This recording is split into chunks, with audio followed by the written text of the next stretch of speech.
முடி அந்த பெரியவாளை நமஸ்காரம் பண்ணி அந்த உள்ளுக்குள்ள நல்லா புஷ்பம் மூடி வாடிப்படுமேன்னு மூடி கொண்டிருக்கேன் நிகழ்த்து. அப்படி ஒன்றுமே சொல்ல பெரியவா, நீயே திறந்தோனே புஷ்பத்துக்கு அர்ச்சனை பண்ணலாம். எடுக்கிறார், புஷ்பமாக இருக்குது. அவர் சொன்னபடி புஷ்பமாக இருக்கும். அவர் வச்சதோ இந்த பதார்த்தங்கள் உடனே அதை வச்சுருக்கான். அதுக்கு அவருக்கு மிஸ்டீரியா வந்துச்சு. என்ன இப்போ இது சொல்லணும், ஏன்னா நான் வச்சிருந்த பதார்த்தம்னா பூவாக தெரியுது அப்படின்னு சொல்லும்போது எல்லோரும் இருக்கிற அந்த வார்த்தைன்னு சொல்கிறார். ஒன்றே சைக்காட்ரி டாக்டர் சொன்னார். அவர் எப்படியோ பேசி அந்த பரமாச்சாரியாருடைய சந்நிதியில் போகும்போது இந்த மாதிரி தப்பு பண்ணிருக்கிறவர் மகானான அவரால் தான் இவரை காப்பாற்ற முடியும். உடனே வீட்டு ஜனங்களாக போய் நமஸ்காரம் பண்ணி ஐயோ தெரியாமல் பண்ணிவிட்டார். உடனே குழந்தைகள்லாம் பண்ணால் பகவான் மன்னிப்பார், எடுத்துகிட்டு போங்க அப்படின்னா எடுத்துன்னு போது அவர் எடுத்துன்னு போய் ஆற்றுல சாப்பிட்றதுக்கு வசதியாக இருந்தது. அதுவாக எடுத்து புஷ்பமாக இப்படி பரீட்சை பண்ணணும். அவரை பரீட்சைக்கு ஆளாகிட்டார். அது மாதிரி இந்த பிரம்மதேவன் பரீட்சை பண்ணணும்னு நினச்சி கன்றுகளெல்லாம் கொண்டு போய் மாயாசயனத்தில் பிரம்மனை ஊற்ற வச்சு விட்டார். கன்றுகளை காணுமேன்னு நினச்சி குழந்தைகள்லாம் சாப்பாட்டை நிறுத்தி தாங்கள் ஓடி போய் பார்க்கணும். இல்லை, நீங்கள் சாப்பாட்டை நிறுத்த வேண்டாம், நான் தேடி வரேன்னு சுவாமி புறப்பட்டார். பகவான் கன்றுகளை கொண்டு போய் பிரம்மா வச்சான்னு தெரியாதான்னு தெரியும். அவருக்கு தேடுற மாதிரி யாஜம் பண்ணுறார். தாத்திரமத்தனுவர்த்தி அப்படி பாட்டு சிவாந்தரில் பகவான் சங்கர் ஒன்று சொல்கிறார். பரமேஸ்வரான பிரம்மதேவன் எழுதக்கூடிய தலையெழுத்தை எழுதிவிட்டோம். அதை பற்றி எனக்கு கவலை இல்லைன்னு. என்ன பிரம்மா எழுதியிருக்கார், இவன் பண்ணக்கூடிய கல்யாணத்தில் இவனுக்கு ரொம்ப பணம் பண்ணலாமல் கஷ்டப்படணும்னு பிரம்மா எழுதியிருக்கார். ஆனால் அவர் நல்ல இடம் 10 ரூபாய் பார்க்கப்படாதுன்னு 10,000 20,000 சொன்னதெல்லாம் தலையாட்டுறார். அந்த சமயம் இவர் பெறட்ட முடியாமல் கஷ்டப்படணும். அதனால் பரமாத்மாவுடைய ஜனத்தில் ஈடுபட்டிருக்கிறதுனால சுலபமாகிடும். அவர் சுயமாக தீனஜ அவனபரகா ஏழை எளியவர்களை காப்பதில் நோக்கம் உன்ன உன்னுடைய கட்டாட்சங்கும்போது பிரம்மாவுடைய எழுத்தை பற்றி என்ன கண்ணாங்க வர அப்படின்னு ஒரு ஸ்லோகம் இருக்குது. மாத்தாதேங்கிற அதனால் பிரம்மாவுடைய அபிப்பிராயத்தை அனுசரித்து பகவான் தேடுற மாதிரி பண்ணணும். கன்றுகளையும் கொண்டு போய் வச்ச மாதிரி பையங்களையும் கொண்டு போய் வச்சுட்டார். இப்போ ரெண்டையும் கொண்டு வர முடியும் பரமாத்மாவுக்கு. இவர் கொண்டு போனார், அவர் கொண்டு வந்தார்னு அந்த காரியம் தப்புன்னு பிரம்மா உணரணும். அதற்காக யாவத் சொத்சகவத்சகல்பகவபு யாவத்கரங்காதிக்கம் யாவத்யஷ்டி பிடாணு வேணுதரசுக்கு யாவத் விபூஷாம் மரம் யாவத் க்ஷீரகுணாபிதாகுவயோ யாவத் விகாராதிக்கம் சர்வம் விஷ்ணுமயம் கிரோங்கவதத் அதஹ சர்வஸ்வரூபோ பபூ. எந்த பையன் 6 வரலோ, எந்த பையன் கீச்சு தண்ணியோ, எந்த பையன் சாச்சனுக்குமோ, எந்த பையன் ஒரு மாதிரியாக அனுப்பணும், அந்தந்த ரூபத்தில் பகவான் அவ்வளோ பையங்களாக ஆகி அவ்வளோ கண்ணுகளாக ஆகி கண்ணுகளுக்கு சுழி எந்த சுழியோ அந்த சுழியாக ஆகி பகவான் சர்வம் விஷ்ணுமயம் ஜெகத்துன்னு சொல்லுவாள். எல்லாம் நாராயண ரூபம். அது ப்ராக்டிக்கலாக நேராக பார்த்தாலாம், காங்கிரீட்டாக தெரிஞ்சது. சர்வம் விஷ்ணுமயம்ங்கிறது தியரிட்டிக்கல், அதை ப்ராக்டிக்கலாக காங்கிரீட்டாக பார்த்தார். சர்வஸ்வரூபம். அடிக்கக்கூடிய குழந்தை இவன், அடிபடுற கன்று இவன், அடிக்கிறது சாதனமான பெரம்பு இவன், அடிபடுறது இவன். இந்த மாதிரி விளையாடிவிட்டு சாயங்காலம் அந்தந்த கன்றுகளை அந்தந்த கிரகத்தில் ஓட்டிக்கொண்டு அந்தந்த பையன் அந்தந்த வீட்டுக்குள்ளே போகிற மாதிரி பண்ணுறான். ஆனால் குழந்தைகளை பார்க்கும்போது பரமாத்மா பார்க்கறது தான் ரொம்ப சந்தோஷமாக இருக்கும் இந்த கோபிகளுக்கு. இப்போ பகவானே தன் பையன் ரூபத்தில் வரும்பொழுது கோபிகள்லாம் தத்துவன்றுப்பா அரசேன்னு கூப்பிட்டாள். என்ன ஆச்சரியம்னா, தன் குழந்தைய போய் இதை உண்டை வைத்து ஸ்நானம் பண்ணி வச்சு வஸ்திரம் முடித்து அதுக்கு மேலே குழந்தைக்கு ஆகாரம் கொடுத்து திலக்கமிட்டு குழந்தைக்கு வரி கொடுத்து தூங்க பண்ணி விடுவான். இதெல்லாம் தன் குழந்தைக்கு செய்த உபச்சாரங்கள் நினைக்கிறார் அந்த அம்மா. ஆனால் பகவானுடைய உபச்சாரம்னு அவளுக்கே தெரியாது. ஒரு வருஷ காலம் இப்படி பண்ணுறாமாம்மா. அதாவது சில மகான்கள் ஞானிகள் அவளுக்கு கிடைச்ச பாக்கியத்தை அவளே உணர மாட்டாள். அப்படி பெரிய காரியத்தை அவள் பண்ணிருப்பா, தினம் பண்ணிட்டுருப்பா. அதை ஒரு பெருசாக நிற்க மாட்டாள். அது மாதிரி கோபிகளுடைய பாக்கியம் அவளுக்கே தெரியும். குழந்தைக்கு தீருது ஆச்சாரம் கைங்கரியம் நினைக்கிறாள், அது பகவத் கைங்கரியம். எல்லாரும் யசோதை இளஞ்சிங்கம் என்று யசோதையினுடைய பிள்ளையான கிருஷ்ணனுடைய சாங்கத்தியம் ஏற்பட்டது என்று ஜனங்கள் கொண்டாடுவார். இந்த கோகுலவாசிகள் அனைவருக்கும் ஏற்பட்டதுன்னு அவருக்கு ஒருத்தருக்கும் தெரியாது, அவளுக்கே தெரியாது. இதுதான் உயர்ந்த காரியத்தை பண்ணக்கூடிய மான்கள்லாம் தான் பெரிய மலை போன்ற காரியத்தை பண்ணுறோம்னு எண்ணமே இருக்காது. இது சேத்தனர்களான மனுஷர்கள் அணைஞ்ச பாக்கியம் பெருசில்ல. அச்சேத்தனமான பகுத்தறிவில்லாத மாடுகள் கூட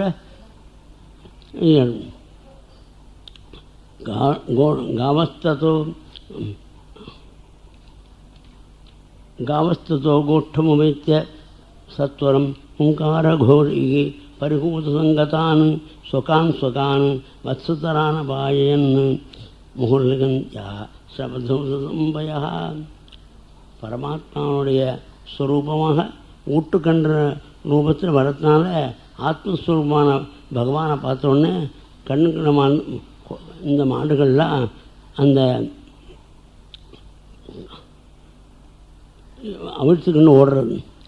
உத்தமமான அந்த பகவத் ரூபத்தை பார்த்தோன்னே நாவினால் வழி கொடுக்குறது.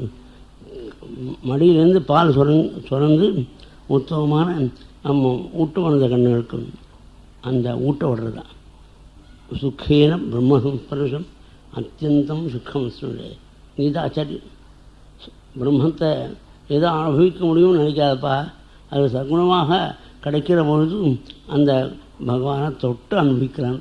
பிரம்ம சுக்கேன பிரம்மசம்பருஷம். அது மாதிரி மாடுகள் கூட பிரம்மசம்பரம்.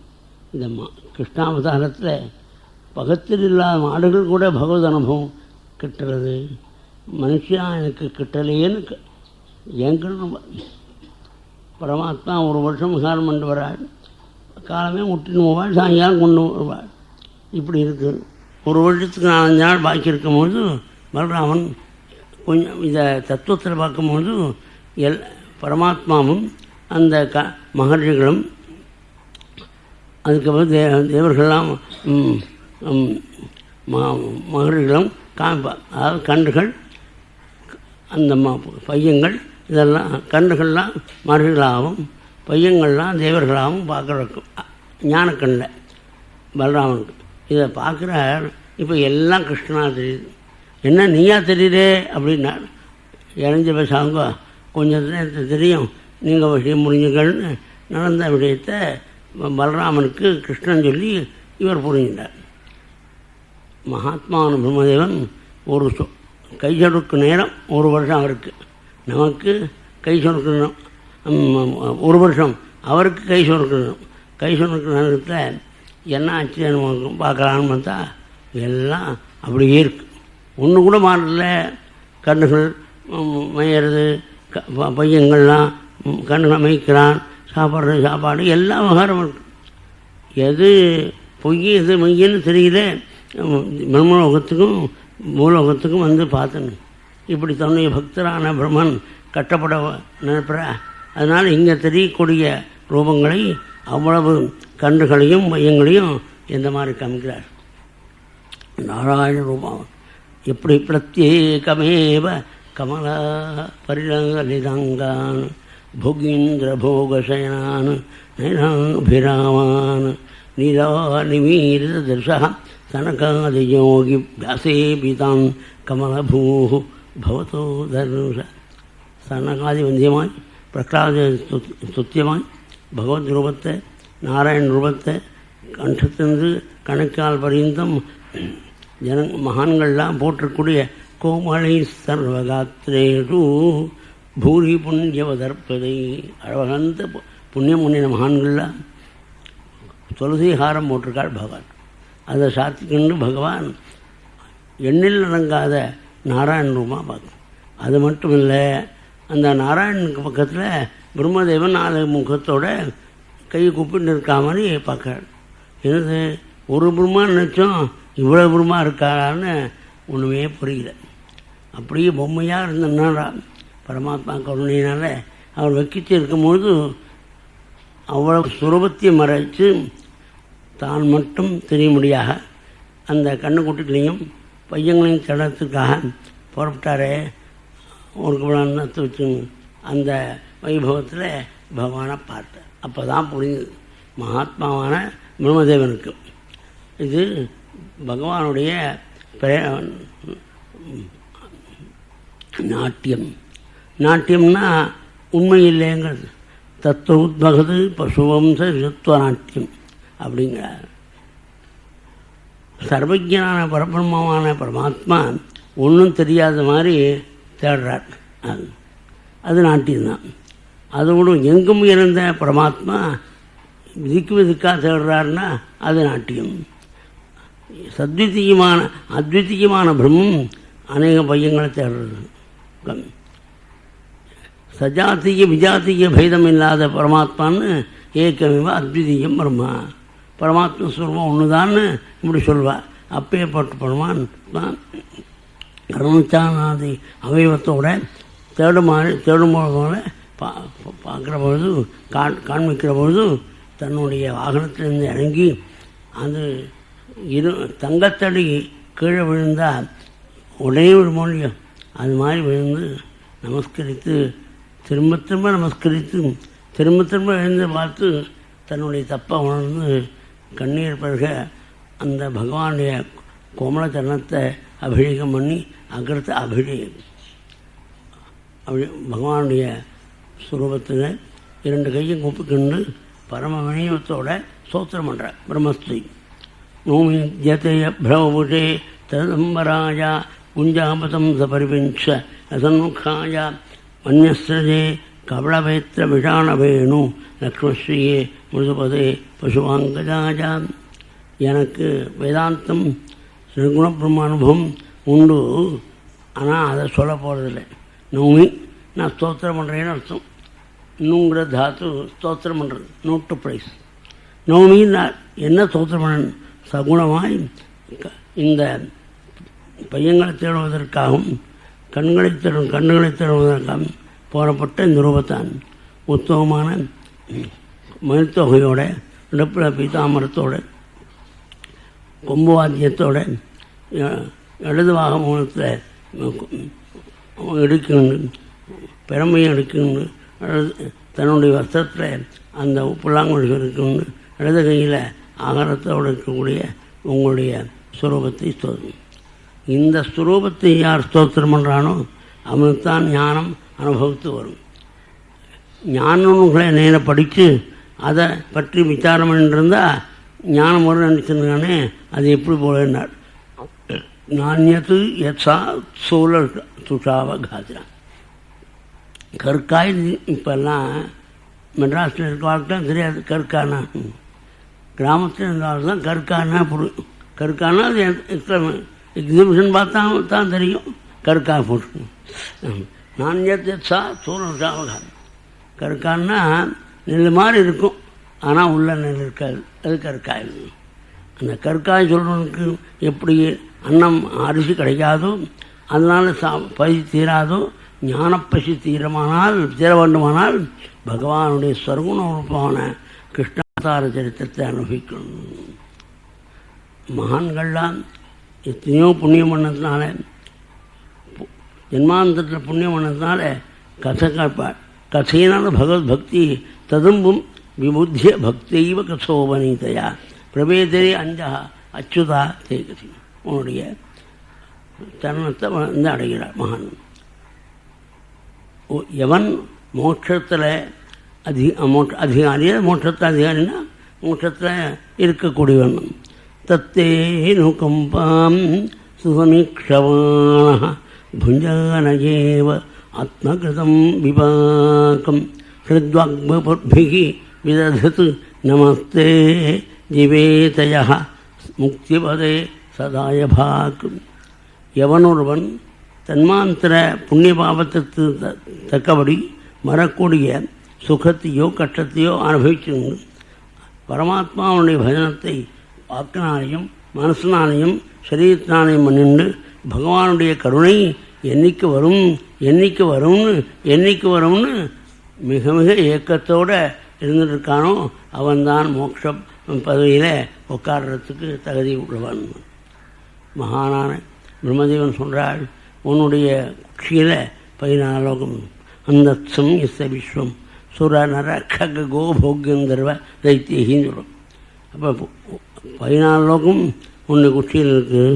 நான் குழந்தை தான். அப்போது குழந்தை அம்மாவனுடைய கர்ப்பத்தில் இருக்கும்பொழுது வளைய வந்தபொழுது தாயாருக்கு சிரமம் தான். குழந்தை பிறந்த உடனே அந்த சிரமம் கொடுத்தது குழந்தைன்னு அந்த காலை கல்றா குருசு போட்டு அழ பார்க்கிறாள். உக்ஷேபணம் கர்ப்பகதஸ்தியந்தோ, என்னுடைய தப்பை மன்னிக்கணும். இந்த ஞான நூல்களில் படித்து ரஜ்ஜு சர்ப்பம்னு சொல்லுவான். அதாவது ரஜ்ஜுன்னா பழுதையை இருட்டில் பார்த்தபோது பாம்புன்னு நினைப்போம். அந்த பழுதையை பாம்புன்னு நினச்சா அதுக்கு அங்கே வெளிச்சம் கொண்டு வரணும். அப்போ பாம்பு இல்லைன்னு தெரிஞ்சுக்கணும். தெரிஞ்சுட்டா பயம் இல்லாமல் நடந்து போகிறான். அது மாதிரி இந்த உலகமானது மாயை, இது சத்தியம் இல்லைன்னு எப்போ தெரியும்? அது கீழே வழி நடையில் ஒரு பழுதை இருக்குது. மணி அடித்ததுனால அது அந்த பாம்பு விடுமா? பாம்பாக இருந்தால் விடும். மணி யோசிக்க பழுதை விடுமோ? விடாது. பாம்பு பாம்பாக இருந்தால் விடும். அதுக்கு பிறகு கருட மந்திரம் ஜபிச்சா பாம்பு தென்படாதுன்னு சொல்லிருக்கு. அந்த கருட மந்திரத்தை ஜபிக்கிறான். ஆனால் அந்த பழுதியானது அனந்த நகர இவன் போக மாட்டான். இது மாதிரி இந்த பரிகாரங்கள்லாம் பண்ணி அஜானத்தை விருத்தம் பண்ணிண்டு கஷ்டப்படுறாளே ஜனங்களுக்கு அருமையான திருஷ்டாந்தம் பரிகாசம் இருக்கு. மணி ஓசையினால் போகுமா, கருட மந்திரத்தினால் போகுமான். அது மாதிரி அஜானத்தினால் வந்த துக்கமானது ஞானத்தினால்தான் விலகுங்கிறதுக்கு அழகான திருஷ்டாந்தம். இப்படி இந்த திருஷ்டாந்தத்தை சொல்கின்ற அந்த உலகமானது பொய்யுங்கிற எண்ணம் வருமா? வராது. எப்போ வரும்? அசாபி தேவா பதாம்புஜத்வய பிரசாதுலேசானுகிரீதவி. உன்னுடைய சரணானுகிரகம் கொஞ்சம் வந்தால்தான், ஒரு திவை வந்தால்தான் இந்த ஆத்மஸ்வரூபம் என்னன்னு தெரியும். இல்லையில் திரும்பி ஜென்மன் வகுக்காலம் தண்டினாலும் கஷ்டப்படுவான். தெரியாது.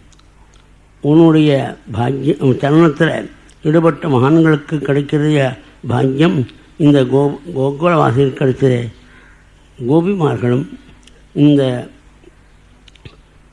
மாடுகளும் என்ன பாக்கியம், என்ன பாக்கியம். அஹோ அதிசன்யாக மிரஜ கோரமன்யாக சன்யாமிருதம் பீதம் அதீவத்தை முதா. இந்த கோபிகள்லாம் தன்னுடைய பிள்ளைன்னு நினச்சி பகவானுக்கு தாய்ப்பால் கொடுக்குறார். ஆனால் பகவான் தன் வாயை வச்சுக்கிண்டு அதை சாப்பிட்டான். அந்த சமயத்தில் அந்த கோபிகள் பரமாத்மா சாப்பிட்றான்னு அவளுக்கு தெரியாது. அதான் முக்கியம். அவளுக்கு தெரியாமல் பகவானுடைய அனுபவம் ஏற்படும். இந்த மாடுகள் ஊட்டமிருந்த கன்றுகளுக்கு ஊட்டப்படுறது, அதுகளுக்கும் அது பரமாத்மான்னு தெரியாது. அந்த ரூபத்தில் இருந்து மடியில் வாயை வச்சுக்கிண்டு ஊட்டினானே பகவான். ஏன்னா எத்திருப்தையே நச்சாரம் அத்வராக அத்தியாபி யாகங்கள்லாம் பண்ணுறா. நேரடியாக பகவான் கிடைக்காமல் அக்னி மூலமாக தான் கிடைக்கிறான். இந்த மாடுகள்கிட்டையும் அந்த கோபிகள்கிட்டையும் நேராக பால் சாப்பிட்டானே, என்ன பாக்கியம். இந்த கோகுல வாசிகள் அனைவருக்கும் பாக்கியம்தான். அகோபாகியம் அகோபாகியம் நந்தகோபௌரஜோகசாம் என்மித்ரம் பரமானந்தம் பூர்ணம் பிரம்ம சனாதனம். என்ன பாக்கியம் என்ன பாக்கியம், வார்த்தைகளால் சொல்ல முடியல. சரஸ்வதி காந்தன் பிரம்மா எனக்கு வார்த்தைகளால் என்ன பாக்கியம் என்ன பாக்கியம்தான் சொல்ல முடியும். இந்த கோகுல வாசிகள் அனைவருக்குமே என்ன பாக்கியம். அவளுக்கு ஸ்நேகிதன் அமைஞ்சவன் கிருஷ்ணன் இல்லையா அப்படின்னு சொன்னார். ரைட்டு, கிருஷ்ணனை ஸ்நேகிதன் அடைந்த கோபர்களுடைய பாக்கியத்தை என்மித்திரம் பரமானந்தம் பூர்ணம் பிரம்மசாதனம். இவாளுக்கு ஸ்நேகிதன் பரபிரம்மமோ ஆனந்த ரூபமோ அந்த பரமாத்மாவை அடைஞ்சாலேன்னு சொல்கிறார். அதனால் கிருஷ்ணனை பற்றி பரபிரம்மத்தை பற்றி வேதாந்தங்களில் பூர்ணம் சனாதனம் பிரம்மங்கிற வார்த்தைகளால் விவகரிக்கிறார்.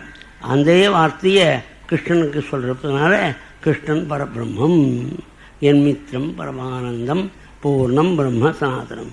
இந்த இடத்துல நந்தநந்தனா யசோதாசுக்கும் போடல. அதனால் பரபிரம்மான சுரூபந்தான் கிருஷ்ணன்.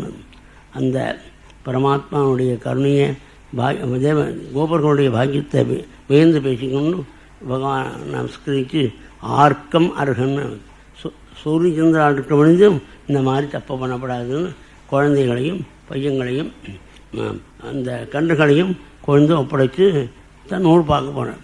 குழந்தைகள்லாம் ஒரு வருஷம் ஆகிருக்கு. பகவான் ஒரு கபடம் அண்ணன் சாப்பிடலையேன்னு நினைக்கிறார். நெய்க்கு ஓபிய பூஜி கபடா ஏகி இதஸ்தா, இங்கே வாடாப்பா எங்களோட சாப்பிடு அப்படின்னு சொல்கிறார். சிரிச்சிருந்தார் பகவான். மகான் பரீட்சித்து கேட்குறார், ஒரு வருஷ காலம் பகவான் மிகானம் பண்ணிருக்காள். இந்த குழந்தைகள்கிட்டையும் இந்த கன்றுகளிடத்தையும் எப்படி அபார பிரேமை ஏற்பட்டது. தன்னுடைய பிள்ளைகிட்ட உள்ள பெருமை கூட இல்லை, அதுக்கு மேலே ஆனந்தம் உண்டு. அதுக்கு காரணம் சொல்கிறார் சுகாச்சாரியார். பரமாத்ம ஸ்வரூபம் கிருஷ்ணன், அவன்தான் அந்த சராச்சரமாக இருக்கான்னு கிருஷ்ணமேனும் அவகித்துவம். இந்த கிருஷ்ணனை என்னென்ன யாருன்னு தெரிஞ்சுக்கோ. அண்ட சராச்சரத்தின் ஆத்மஸ்வரூபம் அவன்தான் கிருஷ்ணன் தவிர வேறு யாத்திரம் இல்லை. அத்தத் வஸ்து ரூபியதாங்கிற பகவானை தவிர யார் இருக்காள் நீ நிரூபணம் பண்ண சேலஞ்ச் பண்ணுறார். அசத் வஸ்து அவர் ஞானி சேலஞ்ச் பண்ண. இந்த பகவானை பிடிச்சினவாளுக்கு கட்டியாக பிடிச்சினவாளுக்கு நன்கு கட்டியாக பிடிச்சினவாளுக்கு ஆபத்தே கிடையாது. சமாஷிதாயே பதமல்வப்ரம் அப்படின்னு சொல்கிறோம். கொஞ்சம் கூட கஷ்டம் கிடையாது. இது சொன்னால் புரியுமா? கொஞ்சம் உங்களுக்கு புரியும்டா. ஒரு வருஷ காலம் பையங்களை விட்டு பிரியணும்னு பிரம்மதேவன் நினைச்சார் கோகுலவாசிக்கு. அதை நடக்கலை. பையங்கள் ரூபத்தில் பகவானே வந்ததுனால அதிகமான ஆனந்தத்தோடு கோகுலவாசிகள் இருந்துட்டார். மாடுகள் கண்ணுக்குட்டி விட்டு கஷ்டப்படணும்னு நினைச்சார். ஆனால் மாடுகள் அந்த கண்ணுக்குட்டி ரூபத்தில் பகவான் வந்ததுனால மிகுதியான ஆனந்தத்தை அடைஞ்சாட்டுங்க. பகவத் ரூபம். அதாவது என்னத்தும் ஒரு ஜாதகத்தை காமிக்கிறார். ஒரு தசை அடுத்த தசை அது எல்லாமே சரியா இல்லையா அப்படின்னு ஜோசியர் சொல்கிறார். 90 வயசு வந்து கொண்டு விட்டார். 90 வயசு இருந்தும் தன்னுடைய கட்டாதசை தான் இருக்குதுன்னு சொல்லிவிட்டார் ஜோசியர் அப்படின்னு வருத்தப்பட வேண்டிய அவசியம் இல்லை. ஒரு வருஷ காலம் குழந்தையை விட்டு பிரிக்கணும்னு நினைச்ச பெருமானுடைய ஆசை பூர்த்தி ஆகாமல் என்னாச்சு? அதுக்கு மேலே ஆனந்தம் பரமாத்மாவுடைய சுரூபானந்தத்தை அனுபவித்தாள் கோபர்கள். அதுபோல் பரமாத்மாவை ஆராதனை பண்ணினா வாழ்நாள் பூரா கஷ்டமாக இருக்கணும்னு நினச்ச பொழுதும் அந்த வாழ்நாள் கஷ்டமில்லாமல் இருக்கிறதுக்கு மேலே என்ன பண்ணும்? ஆனந்த ரூபமாய் ஜெகத்ரூபம் ஜெகத்தினுடைய பகவானுடைய ரூபத்தில் பகவானை பார்த்துன்னு பகவத் ரூபமான ஜெகத்திலையும் அபிமானம் இல்லாமல் எல்லார்ட்டையும் பிரீதியோடு கூட ஆனந்தமாக இருப்பாங்க. எப்படி ஒரு வருஷம் குழந்தைய விட்டு பிரியணும்னு நினைச்சார். அந்த கட்டத்தை அனுபவிக்கலை, ஆனந்தத்தை அனுபவித்தார். பகவானை நம்பினா பகவானை நம்ம குழந்தைய அனுப்பிச்சி விட்டோம்னா அவனுடைய ஆனந்தத்தினால நம்ம ஆனந்தமாக இருப்போம். இந்த விஷயத்தை நான் எனக்கு மனசில் தோணுத்த இன்ஃபுளுன்ஸு ஏதோ சொன்னேன். குருவாயூரில் உபன்யாசம் பண்ணுறது உண்டு சில சமயம். அந்த மாதிரி சப்தாகத்தில் உபதேசம் உபன்யாசம் பண்ணுறபோது இதை அவர் கேரளக்காரர் தமிழ் தெரிஞ்சவர், அவர் வியாபாரி ஆனதுதான் தமிழ் தெரியும். அந்த தெரிஞ்சுக்கொண்டு நாங்கள் 2-3 வருஷம் எடுத்து குருவாயூர் போகிறதுக்கு. அப்போ போகிற பொழுது 2 பேரும் போகிற பொழுது அங்கேருந்து ஓடி வந்தார். அவர் கடை வச்சிருக்கவர். எதுக்காக ஓடி வரேன்னா, சுவாமி இப்படி பேர் தெரியாது, நீங்கள் சொன்ன வார்த்தைப்படி குருவாயூரப்பன் நம்பியிருக்கேன். அதாவது எனக்கு ரொம்ப கஷ்டமான திசை, ஒரு 6 மாதத்துக்கு. ஆனால் அதை மாற்ற முடியுங்கிறத அந்த கிருஷ்ண பக்தியில் முடியும்னு சொன்னீங்க. அந்த வார்த்தையை நம்பிட்டு 6 மாதமாக நான் உயிரோடு இருக்கேன். போய் 6 மாதம் இருக்கணும், 6 மாதம் உயிரோடு இருக்கேன்னு சொல்லிக்கிட்டு ஒரு பெரிய புக் ஷாப் வச்சுருந்தது. அவர் சொன்னார், நீங்கள் சொன்ன வார்த்தையை நச்சுன்னு இங்கேருந்தே பகவானை பார்த்துக்கிண்டு இருக்கேன் அப்படின்னு. அதாவது கிழக்கு நடையில் ஒரு புக் ஸ்டால் வச்சுருக்கார். அவர் சொல்கிறார், அப்போ தோணித்து எனக்கு இந்த அர்த்தத்தை எப்போதும் சொல்லணும். இது பகவான் உகந்த அர்த்தம், அதை நாம் எப்போதும் சொல்லணும். பகவான் நம்பி இருந்தோம்னா இந்த ஜோதிஷ் சாஸ்திரத்தை பார்த்து இந்த மாதிரி சொல்கிறாருக்கு, இந்த மாதிரி இருக்குது கஷ்டம் அப்படின்னு இருக்க வேண்டிய அவசியமே இல்லை. பகவானையே நினச்சி பகவானுடைய ஆராதனை பண்ணிட்டு இருந்தால் பகவான் அந்த ரூபத்தில் வந்து நம்ம காப்பாற்றி விடுறார். ஆனந்தம்.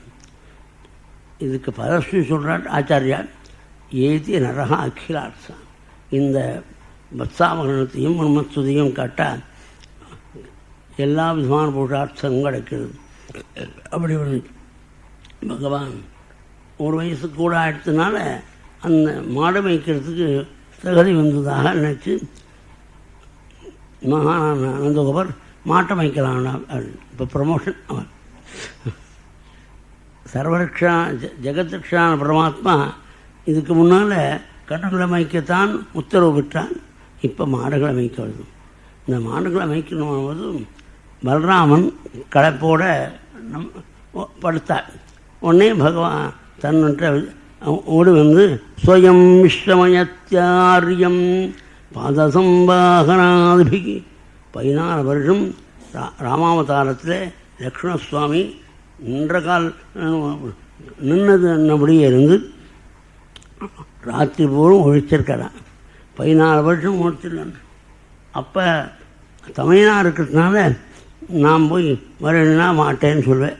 இப்போ அதற்காக நான் தம்பியாக பிறந்து சுயம் விஷம் தானே வருடி கொடுக்குறார். கொஞ்சம் பலராமனுக்கு ஆஸ்வாசனை மட்டும் அவர் போட்டார். பகவான் ஒரு பையனுடைய மடியில் தலையை வச்சுக்கொண்டு ஒரு பையனுடைய மடியில் கால்கள் நட்டு கொண்டு படுத்தணும். அதுக்கு பையங்கள் உணர்ந்து, அப்பா மகாராஜா படுத்திருக்காரு வருகிறேன் அப்படின்னு பரளி பண்ணிட்டு விளையாட்டாக பகவானுடைய பாதத்தை சமாகனம் பண்ணுறார். அதுக்கு மேலே சில ஒரு பையன் இருந்து அபரே ஹதபாப்மான வெதனை சமைதையன்னு அங்கே இருக்கக்கூடிய பனவலை எடுத்துக்கொண்டு விசர்றான். மகாராஜா படுத்திருக்கார், நான் கைங்கீரம் பண்ணுறேன். அதுக்கு மேலே இப்போ மியூசிக் சீசன்லாம் இப்போது, அதனால் செம்மர் மியூசிக் ரொம்ப அது மாதிரி மகாராஜா படுத்திருக்காரு, அவருக்கு நான் சங்கீதம் பண்ணுறேன்னு 7 சுரத்துக்கு மேலாக 70 சுரம் பாடக்கூடிய அந்த பையன் அங்கீகிருத்த தும்முரு கீதம்னு சொல்வார். சாதா சுப்பிரமணியர் கீர்த்தனை. நாரதனும் தும்முருவும் பகவானுக்கு கானம் பண்ணால் ஏதா பிசிறு இருந்தோன்னு நினச்சி பயப்பட அங்கீகிருத்த தும்புரு கீதம். பகவான் சொன்னாதான் அவள் நிம்மதியாக போவாள். இன்றைக்கி பாட்டில் ஒரு பிசிறு மொழியில் சரியாக இருந்து அங்கீகிருத்த தும்முரு கீதம்னு சாத பிரம்மேந்தர் நேராக பார்த்தவர் பாடுற இல்லையோ. அப்படிப்பட்ட தும்முருவும் நாரதனும் பயந்து பாடக்கூடிய பகவானுக்கு 7 சுரம்னா 70 சுரம் பாடக்கூடிய இந்த பையங்கள்லாம் பாடுறான். எப்படி இருக்கும்? அந்த மாதிரி எப்படி இருக்கும் அப்படி தான் இருக்கும். ரமே ரமாலிதபதபன்னவா ரம்யஸ்தமம் ரம்யமது ஈஷதேட்டிதா. எல்லாரும் மாதிரி அவனும் படுத்துன்னு இருக்கான். எல்லாருக்கும் வாசிக்கிற மாதிரி புல்லாங்கூட வாசிக்கிறான் பையங்கள்லாம். அதை கேட்டுக்கிண்டு ரசிக்கிறானா ரமிக்கிறான். ரேமியன்னா ரமிக்கிறான், ஆனந்தப்படுறான். இந்த மாதிரி சங்கீதம் கட்டதே இல்லைடா அப்படிங்கிறான். குழந்தைகள் உற்சாகப்படுத்துகிறான். யார்? லக்ஷ்மிநாத சரணாய் தும்புரு நாரத கீதத்தை அங்கீகரித்த பகவான் இந்த குழந்தைகளோட சங்கீதம் இருக்குது. அந்த எண்ணத்தில் தான் நமது புதுக்கோட்டை பாகவதர் அந்த பகவானுக்கு நோத்சவம் பண்ணுற பொழுது அந்த எண்ணம்